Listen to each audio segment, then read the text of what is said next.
নমস্কার বন্ধুরা, আশা করি সকলে ভালো আছেন। আজকে আবারও চলে এসেছি বাজারের গরমকালের বাজারের একদম হিট হিরো পটল কুমারকে নিয়ে। পটলের একদম একটা নিরামিষ রেসিপি শেয়ার করব। খুব সহজভাবে ঘরোয়া জিনিস দিয়ে তৈরি করব। এই গরমকালেও যে কোনো দিন তৈরি করতে পারেন, কারণ পোস্ত দিয়ে তৈরি করেছি। পোস্ত কিন্তু হজম শক্তি বাড়াতে আর পেট ঠান্ডা রাখতে সাহায্য করে।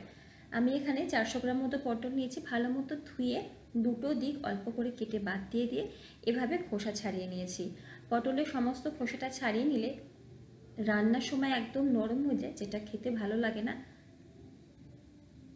এবারে পটলগুলোকে দুটো সাইড এভাবে আমি একটু একটু করে কেটে নেব, যাতে পটলের ভেতরে ভালো মতো মশলাটা যায়। এভাবেও কাটতে পারেন, লম্বা লম্বি করে চিড়ে নিতে পারেন, অথবা 3 থেকে 4 বার এভাবে একটুখানি কাট লাগিয়ে নিতে পারেন। অল্প একটুখানি নুন দিয়ে মিনিট 5 নুনটাকে ভালো মতো মাখিয়ে নিয়ে 5 মিনিট মতো একটু রেখে দেবো পটলটাকে এভাবে। 5 মিনিট পর গ্যাসের ফ্লেমে একটা কড়াইতে নিয়ে নেব সর্ষের তেল। সর্ষের তেলে রান্না করলে এই রান্নার স্বাদটা বেশি ভালো হয়, চাইলে সাদা তেলেও করতে পারেন। তো এখানে আমি 1 টেবিল চামচ পরিমাণে সর্ষের তেল নিচ্ছি। এখন তেলটা গরম হয়ে গেলে একে একে পটলগুলোকে ছেড়ে দেব।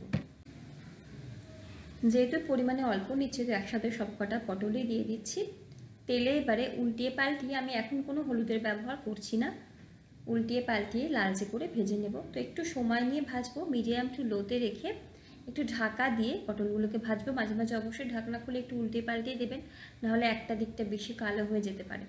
তো এবারে একটু ঢাকা দিয়ে মিডিয়াম টু লো ফ্লেমে রেখে দিচ্ছি। আর একটা মশলা তৈরি করে নেব। তার জন্য মিক্সির একটা ছোট জার নিয়েছি। এর মধ্যে নিয়ে নেব 1 টেবিল চামচ পরিমাণে পোস্ত। পটলের পরিমাণটা যদি বাড়ে, সেক্ষেত্রে কিন্তু প্রত্যেকটা মশলার পরিমাণও বাড়িয়ে দিতে হবে। তো পোস্তর সাথে সাথে এখানে নিচ্ছি আমি 1 টেবিল চামচ পরিমাণে নারকেল কোড়া। যদি ফ্রেশ নারকেল কোড়া থাকে সেটা নেবেন, আমার কাছে শুকনো নারকেল কোড়াটা ছিল, সেটা নিচ্ছি। যে কোনো রান্নায় ফ্রেশ জিনিস দিয়ে বেশি ভালো হয়।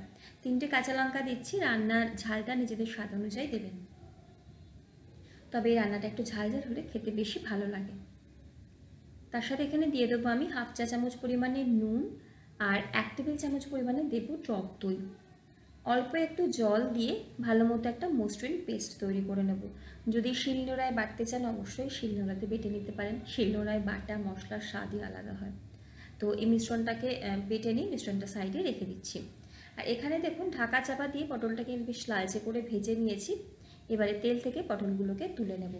আমি রান্নাটা একদম হলুদ ছাড়া করছি, আপনারা চাইলে কিন্তু একটু হলুদের গুঁড়ো দিয়ে পটলটাকে ভাজতে পারেন। তো এবারে পটলগুলোকে তুলে নিচ্ছি।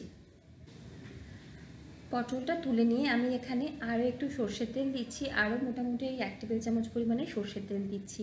যদি এরকম ভ্যাপসানো গরম থাকে, সেক্ষেত্রে তেলের পরিমাণটা রান্নায় কম ব্যবহার করাই ভালো। আমি আজকে একটুখানি তেল দিয়েই রান্না করছি। সাধারণত আমিও রান্নাতে তেল কমই ব্যবহার করি। সর্ষের তেল গরম হয়ে গেলে এখানে 1 চিমটি বা 1/4 চা চামচ পরিমাণে দিয়ে দেবো কালো জিরে। আর একটা কাঁচা লঙ্কা এরকম 4 ভাগে ভাগ করে নিচ্ছি, সেই কাঁচা লঙ্কাটা দিচ্ছি। তো জাস্ট 10 সেকেন্ড মতো একটু নাড়াচাড়া করে নেব ফোড়নটাকে তেলের মধ্যে। তারপরে যে মশলার পেস্টটা তৈরি করলাম পোস্ত, দই আর নারকেল দিয়ে, সেই পেস্টটা দিচ্ছি। গ্যাসের ফ্লেমটা এই সময় একদম লোতে রেখে দেবো। গ্যাসের ফ্লেমটা লোতে রেখেই মিনিট খানেক একটু নাড়াচাড়া করব মশলাটাকে। আর মিক্সিতে জারটাতে মশলাটা বাটলাম, সেখানে অল্প একটু জল নিয়ে জারটা ভালো মতো ধুয়ে সেই জলটা এখানে দিচ্ছি। আমি রান্নায় একটু জলের পরিমাণটা কম ব্যবহার করছি, কারণ রান্নাটা একটুখানি শুকনো শুকনো করছি। যদি মনে হয় গ্রেভি রাখবেন, সেক্ষেত্রে গরম জলের ব্যবহার নিজেদের প্রয়োজন মতো করতে পারেন। তো এবারে মশলাটাকে আমাদের কষিয়ে নিতে হবে যতক্ষণ না মশলা থেকে তেল ছাড়ছে। মশলা থেকে তেল ছেড়ে দিলে দিয়ে দেবো এখানে নুন। আমি মশলাটা পেস্ট করার সময় অল্প একটু নুন দিয়েছিলাম, তো সেই টেস্ট বুঝে নুনটা দিতে হবে। আর দিয়ে দেবো 1/4 চা চামচ পরিমাণে চিনি। নিরামিষ রান্নার পোস্ত দিয়ে করেছি, তো চিনিটা দিলে ব্যালেন্স টেস্ট হয়। যাদের চিনি একদমই অপছন্দ, তারা নাও দিতে পারেন। গ্যাসের ফ্লেমটা লোতে রেখে নুন চিনিটা ভালো মতো গ্রেভির সাথে মিশিয়ে নিয়ে, তারপর গ্রেভিটা যখন ফুটতে শুরু করবে, ভেজে রাখা পটলগুলো এখানে দিয়ে দেবো। পটলগুলো মোটামুটি কিন্তু এখানে 70% রান্না বা সেদ্ধ হয়েই গেছে। মশলার সাথে ভালো মতো পটলগুলোকে নাড়িয়ে চাড়িয়ে মিনিট 2 একটু ভালো মতো মশলার সাথে কষিয়ে নিচ্ছি পটলটাকে।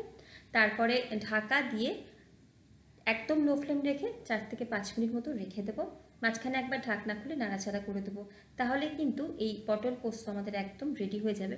দেখুন, খুব সুন্দর দেখতেও লাগছে, আর ভালো মতো কিন্তু একদম তেলটা ছেড়ে দিয়েছে। আর এই রান্নায় কিচ্ছু দেওয়ার দরকার নেই, এটা খেতে কিন্তু এমনি ভালো লাগে। নুন চিনির টেস্টটা, ঝালের টেস্টটা করে নেবেন। নুন মনে হলে নুন, আর ঝাল লাগলে কাঁচা লঙ্কা চেরা দিতে পারেন। রান্না হয়ে গেছে, পটল দেখলেন ভালো মতো সেদ্ধ হয়ে গেছে। গ্যাসের ফ্লেমটা বন্ধ করে দেবো। ওপর থেকে একটু সর্ষের তেল ছড়িয়ে দিয়ে ঢাকা দিয়ে 10 মিনিট স্ট্যান্ডিং টাইম দিয়ে গরম গরম ভাতের সাথে সার্ভ করব। অবশ্যই রেসিপিটা একদিন বাড়িতে ট্রাই করে জানাবেন কেমন লাগলো। ভিডিও ভালো লাগলে লাইক, কমেন্ট আর শেয়ার করার অনুরোধ থাকবে। আর চ্যানেলে নতুন বন্ধু হলে অনুরোধ করবো চ্যানেলটিকে সাবস্ক্রাইব করে পাশের বেল আইকনটা প্রেস করতে, যাতে যখনই ভিডিও আপলোড করবো নোটিফিকেশনটা আপনাদের কাছে পৌঁছায়। আপনারা সকলে ভালো থাকুন, সুস্থ থাকুন, হাসি খুশি থাকুন। আজকে এই অবধি, দেখা হচ্ছে পরের ভিডিওতে। ধন্যবাদ।